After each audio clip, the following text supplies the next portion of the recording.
जी, मेरा नाम कमांडर अशोक राउत है।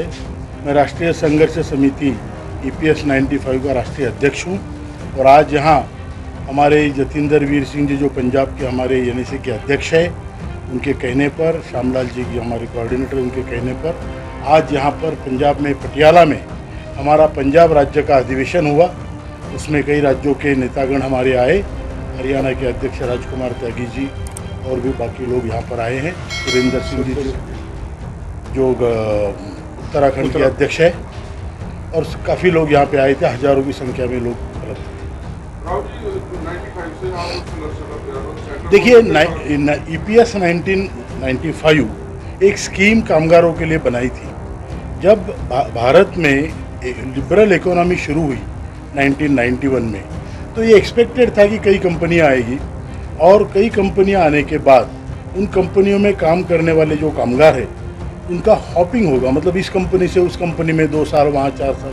तो उनकी सामाजिक सुरक्षितता बना के रखने के लिए एक स्कीम जरूरी थी जो सरकार ने लाई। उस स्कीम में बहुत अच्छे प्रावधान थे। 27,000 पेंशन देने का वादा था। हस्बैंड मरने के बाद बीवी को भी 27,000 का वादा था। दोनों मरने के बाद 27 लाख रुपए उसके वारिस को मिलने का वादा था। और बाद में धीरे धीरे सारे प्रावधान निकाले गए और आज जो लोगों को पेंशन मिल रही है वो 300 रुपये से 3,000 रुपये तक मिल रही है। 3,000 जो अभी लेटेस्ट रिटायर्ड हुए उनको। तो ये जो है, मतलब ये स्कीम पूरा उसका कचरा कर डाला। सवाल स्कीम का नहीं है, इतने सारे लोगों ने जिन्होंने ज़िंदगी भर कंट्रीब्यूशन किया, वो बुढ़ापे में जब 58-60 साल के हो गए तो उनको कोई पैसा ही नहीं। उन्होंने दिया हुआ पैसा गया कहाँ? 541 रुपये अगर कोई भरता है तकरीबन 30-35 साल, अगर पोस्ट में RD भी डालो आप, तो देखो क्यूमुलेटिव इंटरेस्ट कितना होता है। क्यूमुलेटिव इंटरेस्ट से इसका कितना अमाउंट बढ़ता है। आज की तारीख में लोगों के पास एक तो बच्चे पालते नहीं, बुढ़ापे की समस्याएं बहुत बढ़ चुकी है। हमारी संस्कृति का विषय है मातृदेवो भव पितृदेवो भव। यहाँ संस्कृति क्या, बूढ़े के पास पैसा नहीं तो उसको कोई पालने वाला नहीं है। जिस आदमी ने पहले ज़िंदगी भर पैसा कमाया तब तो इज्जत थी। आज 1,000 रुपये ला रहा है तो घर में इज्जत नहीं। अभी 1,000 रुपये सरकार ने बीच में की 2014 में। मैं बता रहा हूँ 23 लाख लोगों को आज तक 1,000 रुपये नहीं मिलते हैं।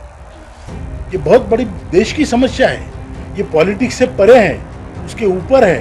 ये कोई पार्टी या अपोजिशन की समस्या नहीं है, ये मेरे देश की, हमारे देश की समस्या है। और ये हमें भी शर्म आती है कि अपने देश में अपने माँ बाप अगर इतने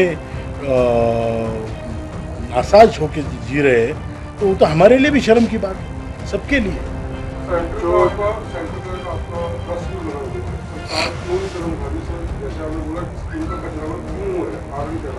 इसके कारण कई हो सकते हैं, मैं उस पर कॉमेंट नहीं कर सकता, लेकिन मेरा पूरा यकीन है कि स्कीम के पैसे हर गवर्नमेंट में जो भी आया उसने कहीं और यूटिलाइज किए होंगे। कहीं जैसे कंपनियां डूबती है वैसे डूबती हुई कंपनियों में पैसे लगा दिए होंगे। जो फंड्स रेज नहीं होंगे उनमें पैसे लगाए होंगे, क्योंकि यहाँ पूछने वाला तो कोई नहीं। इसके 43 ट्रस्टीज़ है, 43 ट्रस्टीज़ है CBT में, सेंट्रल बोर्ड ऑफ ट्रस्टी, जिसके अध्यक्ष श्रम मंत्री होते हैं। अब श्रम मंत्री क्या, इसी सरकार में 3 श्रम मंत्री बदल गए। परमानेंसी नाम की कोई चीज़ नहीं है। उसमें CPFC एक ओहदा होता है, सेंट्रल प्रोविडेंट फंड कमिश्नर। वो जो CPFC है वो उसका सेक्रेटरी है। अब वो कमिश्नर है और इतने सारे पैसों का वो सेक्रेटरी है। और उसके बाद जो मेंबर है उसमें कई कंपनियों के हैं, कई सरकार के नुमाइंदे हैं, तो कई कामगारों के हैं। कामगारों के 10 प्रतिनिधि उसमें होते हैं जो ये फंड का ट्रस्ट में है, फंड के ट्रस्टीज़ में है। तो ट्रस्टीज़ का क्या उपयोग होता है? ट्रस्टीज़ का ये होना चाहिए कि फंड को कैसे बढ़ाया जाए और जो बेनिफिशियरीज़ है जिन्होंने फंड बनाया उनकी भलाई कैसे हो। तो इन्होंने भलाई तो किसी की देखी नहीं और बस अपना मीटिंग करते रहे। और आज की तारीख में लोगों को 300 से 3,000 पेंशन है, हम आपके सामने है। कहीं ना कहीं इस बात को आप मानते हैं कि लोगों में इस स्कीम को लेकर अवेयरनेस नहीं है। लोग अपना प्रोविडेंट फंड जो है कटवाते हैं कंपनियों में, उनको बस यही बताया जाता है कि बाद में आपको फंड मिलेगा। पेंशन के बारे में लोगों को जागरूक नहीं चाहिए। प्राइवेट काम बिल्कुल ये बात भी सही है, लोगों में इतनी जागरूकता नहीं थी और लोगों को इतना छोटा ध्यान रखने का, ये आज समस्या बड़ी है। जब कार्यरत होते हैं तो 200-400 रुपये लेकिन आज की तारीख में वो बहुत बड़ी समस्या है। ये काम था ट्रेड यूनियनों का, जिनके प्रतिनिधि वहाँ पे हैं, उनका ये काम था कि लोगों को अवेयर करें और लोगों को बताएं और वहाँ उनकी इंटरेस्ट को बना के रखें। एक कामगार जो काम कर रहा है दिन रात बेचारा, उसको क्या मालूम दिल्ली में क्या हो रहा है। लेकिन ये ट्रेड यूनियनों का काम था जो उन्होंने ठीक से नहीं किया, और सरकारों का भी काम था।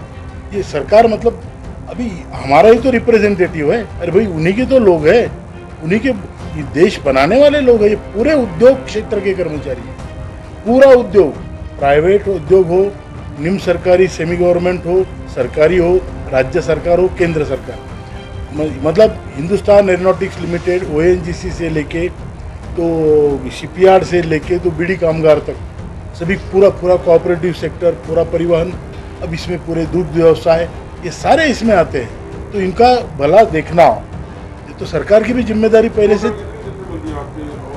देखिए, इसमें 70 लाख पेंशनर्स हैं, 70 लाख पेंशनर्स, और 6 करोड़ लोग वो है जो कल पेंशनर्स होंगे, आज पैसे भर रहे हैं आज की तारीख में। जो आज की तारीख में वो भी अवेयर नहीं।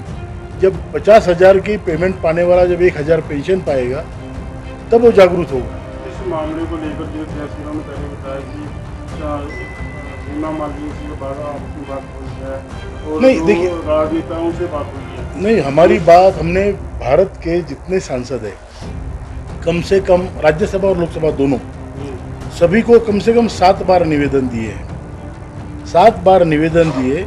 उसके बाद हमने श्रम मंत्री से कम 20 बार मुलाकातें, सिर्फ मुलाकातें नहीं, मीटिंगें की, पावर पॉइंट प्रेजेंटेशन श्रम मंत्रालय में किए, वो भी संडे के दिन किए ताकि उनको ज़्यादा समय मिले।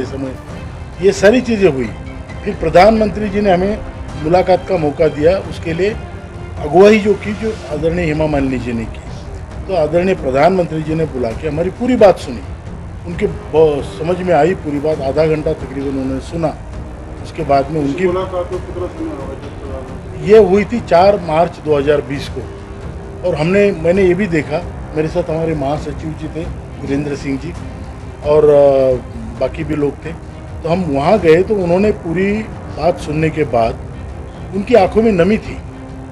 मैं बता रहा हूँ, मैं ओपनली बता रहा हूँ, हम तो आंदोलन कर रहे हैं, नमी थी। उन्होंने ये कहा कि भाई, ये काम बहुत इम्पोर्टेंट है जितेंद्र सिंह जी, ये काम जल्दी होना चाहिए।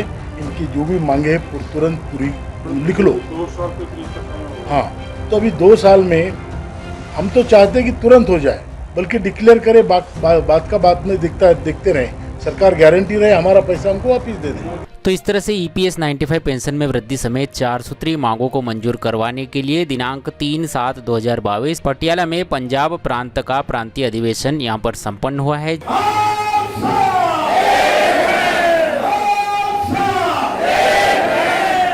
जिसके बाद NSC राष्ट्रीय संघर्ष समिति के राष्ट्रीय अध्यक्ष कमांडर अशोक रावत ने मीडिया को संबोधित किया और EPS 95 पेंशन में वृद्धि के लिए यहां पर सरकार से गुहार लगाई। साथ ही NSC chief commander Ashok Rawat ने राष्ट्रव्यापी दिल्ली आंदोलन की घोषणा भी की। EPS 95 पेंशन में वृद्धि समेत 4 सूत्रीय मांगों को मंजूर करवाने के लिए दिनांक 1/8/2022 से CPFC कार्यालय दिल्ली के सामने आमरण क्रमिक अनशन, दिनांक 8/8/2022 को दिल्ली में रामलीला मैदान पर देश के समस्त राज्यों से आए पेंशनर्स के द्वारा राष्ट्रव्यापी विराट प्रदर्शन, मोर्चा व रास्ता रोको आंदोलन करने की घोषणा की गई।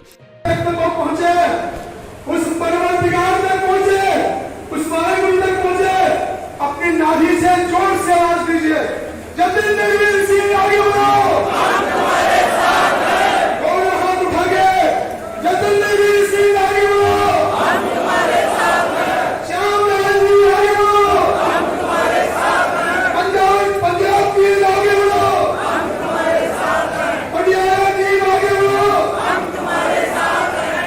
जोर से बोलिए, ये हमारा संघर्ष है। यहाँ से साझा हाथ, साझा हाथ, नहीं किसी से भीख मांग